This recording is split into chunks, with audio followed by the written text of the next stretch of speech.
An underrated in-state rivalry renews itself at the Breslin Center tonight. It's Michigan State and Central Michigan. Central Michigan has won 4 straight MAC championships, so they know what they're doing out on the floor. They are a very strong program, and this is going to be a tough game for Michigan State.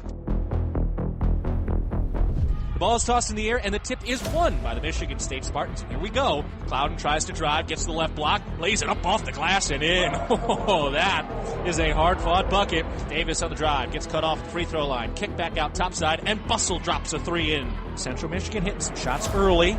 Here's Davis on the drive. Euro step blocked. Julia Aralt there with a swat. Thrown ahead to Osment. Down underneath. Osment lays it in. A long helper from Julia Aralt to Tori Osment.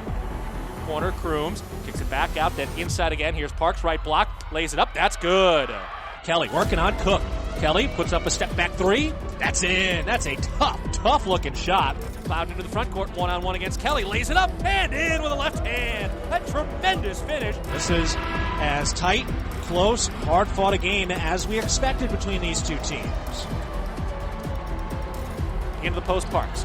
In the middle of the lane, spins left shoulder, lays it good, the foul. Oh, a big-time flex by Tyre Parks. Michaela Kelly with a topside 3, and she buries a 3 ball. 21 points for Michaela Kelly. Crosses over into the lane, and she's blocked. It's loose and picked up by MSU. Here comes Nia Cloud. Cloud on the drive to the left block, hands it off. Crooms is there, who lays it up and in. A terrific find by Nia Cloud, and Crooms has the finish. MSU in front by 1 in a seesaw battle. It's tipped, and it is stolen away by MSU. A terrific defensive set by the Spartans. Here's Cloud over to cutting Osment to the right block, and she lays it in. The Spartans in transition extend their lead to 4. Kelly has it taken away. Tori Osment with the steal. Working in transition against Kelly. Steps inside. Throws it down to Aralt on the right block, who banks it off the glass and in. An extremely tight game today. Neither team has had a lead of more than 6 points. Nia Clouden wanders to the left wing. Steps up to the elbow. Tries a jumper and buries it. And Clouden finishes through contact on the right block. Nia Clouden, 21 points for the Spartans, and she's been the engine down the stretch. What an in-state battle it has been today. It lived up to all the expectations, and the Spartans are on their way to a 5-0 start. I think that golf and basketball are a lot more similar than people actually think, and they help each other out. Golf's probably the toughest mental sport out there. If you think you're going to hit a bad shot, you're probably going to hit a bad shot. If you think you're going to make a putt, you're probably going to make that putt. And then translating that to basketball, if you don't think that you're going to make a shot, you're probably not going to make the shot. Becoming stronger mentally through golf, I think, definitely prepared me to play at a higher level in basketball.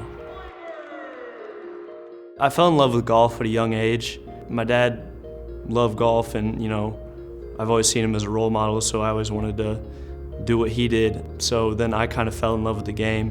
When I was born, my dad jokingly said that the only sport that he was going to force me to play was golf, because he loves golf, and he played a lot when he was in the NBA, still does.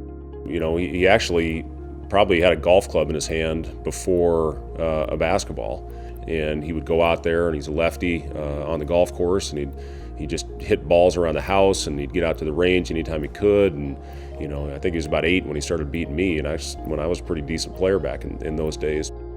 I just kept working my tail off at golf, and I just spend the whole day out on the golf course, and just kind of by the scores I was shooting and the way that I could hit the ball, I realized that this was something that I wanted to pursue. Jack was a phenomenal golfer. So when we moved our family from Ames, Iowa, where I was coaching at Iowa State, to Chicago, where I got the opportunity to coach the Chicago Bulls, Jack moved at a very difficult time. He moved as a junior. So when he went into an established basketball program, he actually didn't start his junior year. But he had a great year in golf. And Hinsdale Central, where Jack went to high school, was coming off 6 consecutive state championships in golf. And Jack made the team and cracked the lineup. And that's what he did in the summers. He didn't play AAU basketball. He concentrated on golf. I got down to being a scratch golfer actually by the end of my golfing career in high school. That was kind of the route that I wanted to take going into college. and I was able to receive a scholarship offer from the University of South Dakota, which I actually took. I was signed to play at South Dakota for golf. Going into his senior year, where he'd already made his commitment, he had a great year in basketball. And when it was coming down to the time of registering for classes at South Dakota, he said, "Dad, I think I want to play basketball." I realized it was my dream to play college basketball and someday play in the NCAA tournament, play in front of fans like that. And so it was more about a decision to go do something and chase my dream instead of going to play golf because I had a scholarship to do that. Choosing to walk on at Michigan State was something that I had been thinking about for months. You know, I was kind of actually relying on my parents. I was like, just make the decision for me, like tell me what to do. And they wouldn't tell me anything. They made me make the decision on my own, which I was thankful for, but it was just such a hard decision for me to back away from something like that, an opportunity like that. So first thing, we had him call his golf coach. He was fully supportive in Jack's direction, what he wanted to do. And over All-Star break that year, we took him to Michigan State. I'd known Coach Izzo over the years, you know, getting to know him in the recruiting trail when I was at Iowa State. And he treated Jack like a 5-star recruit. It was a phenomenal visit. Jack fell in love with it. When we went up there and he said, "Dad, this is the place for me." We were fully supportive of it, and looking back on it, obviously it's one of the great decisions that he's made.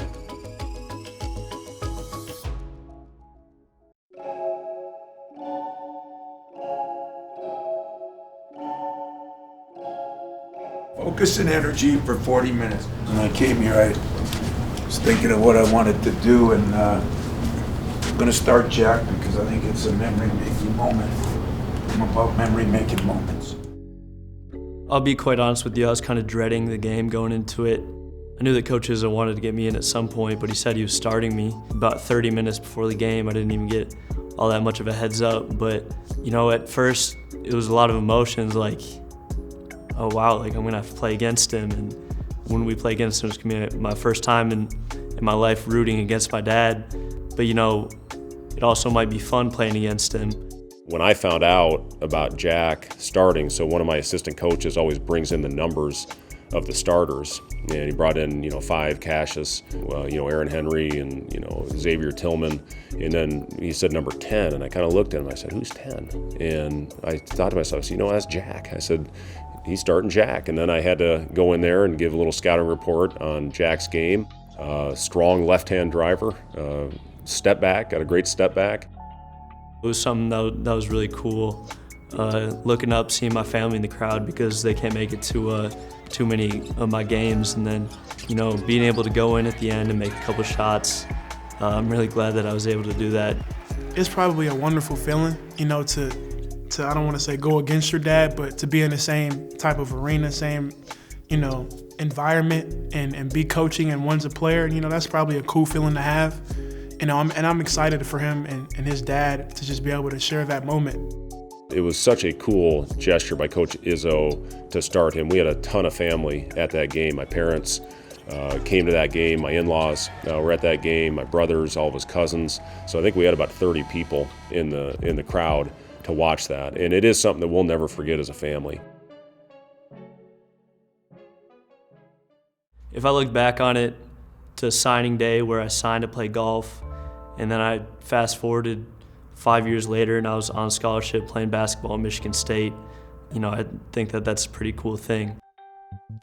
And we were in practice one day in the summer, and Coach Izzo said, "Everyone get on the line," and he told me to come up and shoot free throws, which I had just gotten out of an arms lift, so I was like, uh-oh, like this isn't good. Coach Iz kind of gave it away. I don't think he's that good with surprises and whatnot, but I kind of realized something was, I don't want to say off, but something was going to happen. And I saw him kind of smirking and smiling a little bit. At first we were kind of looking around like, are we really running? And then, we kind of slowly started putting things together. And when Jack missed the first free throw, that's when I kind of figured it out because Coach didn't make us run. But that was hilarious, especially because Jack never misses his free throws. So I stepped up to the free throw line and made the second one. He said, "Your grand prize is a scholarship for this year." And so, that was something that was really cool to see, because every walk-on dreams of the moment where they're going to get a scholarship. So, you know, just a lot of emotions, a lot of joy. It was a great moment for the team because we all knew that Jack, you know, really deserved it. We all knew that Jack put in the work. You know, we were the ones that really seen him working as hard as he did day in and day out. And for him to, you know, to get a scholarship, it really didn't surprise us because we knew the work that he put in, and we knew the mindset and the attitude that he approached the game with. You know, being a senior this year, redshirt junior eligibility-wise, but it's my 4th year here. I've learned a lot from guys like Tum Tum and Cassius Winston. I've learned a lot about what it takes to be a point guard here at Michigan State. Coach Izzo always harps on leadership and running your team, so that starts with the point guard. He always competes, and he's always there for his teammates, and he'll tell you about yourself too if you're not doing the right things, and he's a guy that you have to respect because he'll hold you accountable. You know, if he wants to go into coaching or if he wants to play professional somewhere or anything that he strives to do, man, I really believe in Jack because of his character, who he is as a person, how he carries himself, and that's a guy that I would want on my team any day of the week. Qualities that Jack has as far as just being that hard worker that he is each and every day, you know, I think that will carry directly over to coaching or whatever he chooses to do. And I think just having that quality of, you know, fighting for a position each and every day, you know, fighting to compete against the guy across from you. I think those qualities will leave Jack somewhere very successful in the future. Especially if I do choose to go the coaching route after college, I think that playing for Coach Izzo is something that has helped me out tremendously to the point where I can't even explain, because growing up and seeing someone who's a little bit more calm and collected like my dad, and then also learning things from Coach Izzo's perspective. And if I do go the coaching route for my career, I can, you know, kind of pick and choose things that I like from both sides. And I know that there's a lot of days where coaching is not fun. I know that there's a lot of work that goes into it, but at the same time, I feel like with my knowledge of the game and my connections in the basketball world, it's something that I could be successful at.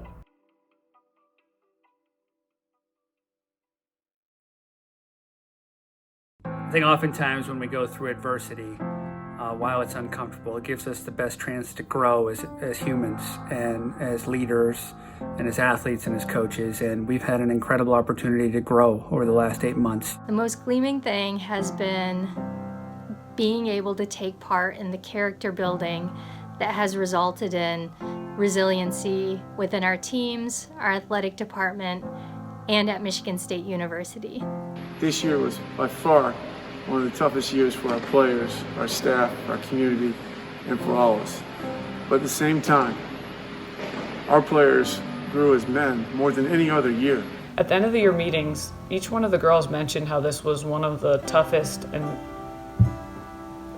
most trying semesters that they've had, but also the most rewarding. It taught us how to show up every single day for each other, even when we were never certain we were going to practice or compete again. We stayed hopeful, resilient, and most importantly, united. Our guys did an unbelievable job with online classes and finished the semester with the best grade point average in school history. And so we're very, very proud of them for the work that they put in. I'm blessed in the sense that I get to go into work every day and work with a great group of people on the staff, and then real proud of our players, what they do on the ice and what they do off the ice in representing Michigan State. I've been a Spartan my whole life. I get to go into Michigan State, the athletic department, the university as a whole. I get to represent them every day, and that's been real special. I'm real thankful for that. There's no greater example of being thankful, especially during the holiday season, than Bob Cratchit in one of my favorite stories, A Christmas Carol. Bob just goes to work every day, is thankful for what he has, treats people well, and doesn't pay attention to what he doesn't have. Raises a great family, and in the end he gets rewarded for it. And he turns Ebenezer Scrooge into a believer, someone who's grateful. Who thrives with each challenge that's thrown at us. From our coaching staff, Katie, Egan, and Costas, through to our sport administrator, Julie Burgess, who's provided us with great support all semester. Our student athletes have learned how to take ownership of their training in many ways. They've learned to be creative, and I think it allows our student athletes to mature a little bit and take accountability of where they are at physically and mentally as well. And I'm proud of our guys for doing that. I think just not having the pace of our normal lives has been a good thing. I'm not a big fan of COVID and the pandemic, but it has been nice just to spend time and connect and not have a lot of distractions. More importantly, the mental health. I think being able to get together for 2 hours a day and just have a little bit of normalcy, do something that they love, be outside, has been great, and I think it was really good for our student athletes. I think more than anything else, 2020 reminded us of how much we love the great privilege we have of playing our sport. Some of these last few months were some of the best months of my career because I got to watch some human beings really grow and start to think about themselves in a different setting. I also, obviously, we've seen so much tragedy and sacrifice across this country, but there are still great things ahead for us. Our medical staff, our trainers, oh my gosh, the hours put in.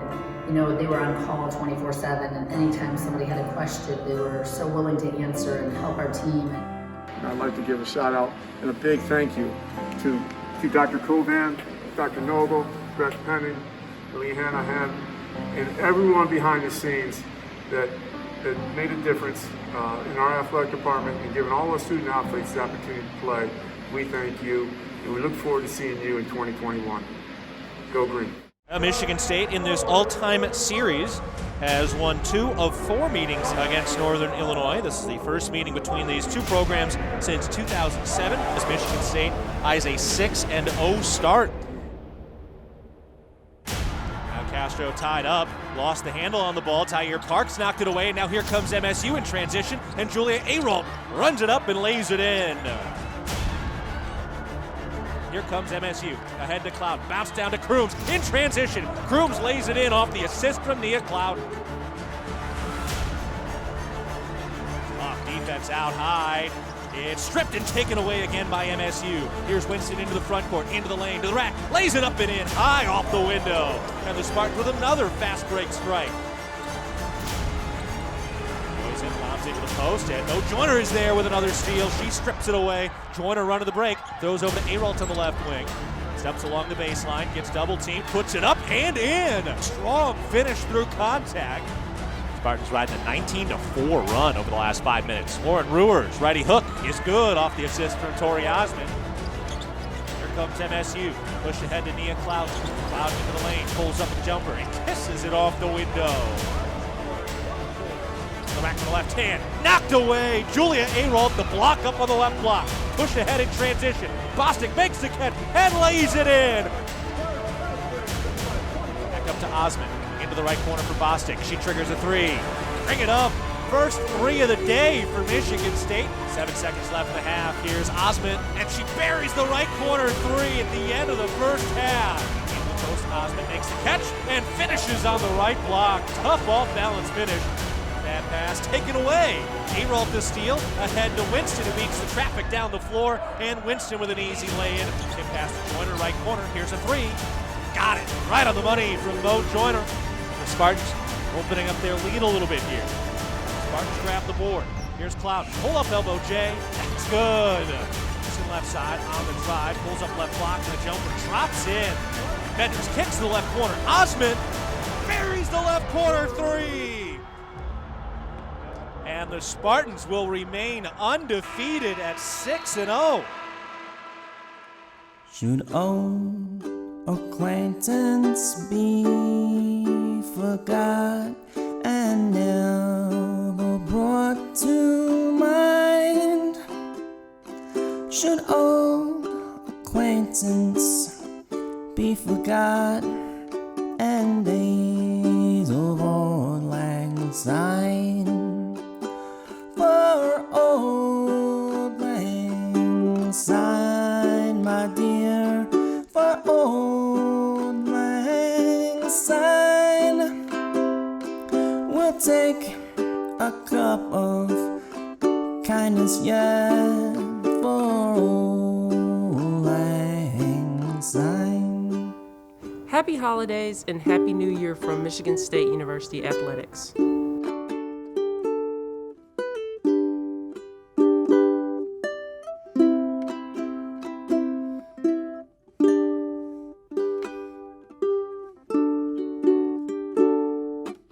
Please stay safe. We hope to see you next season. Go Green.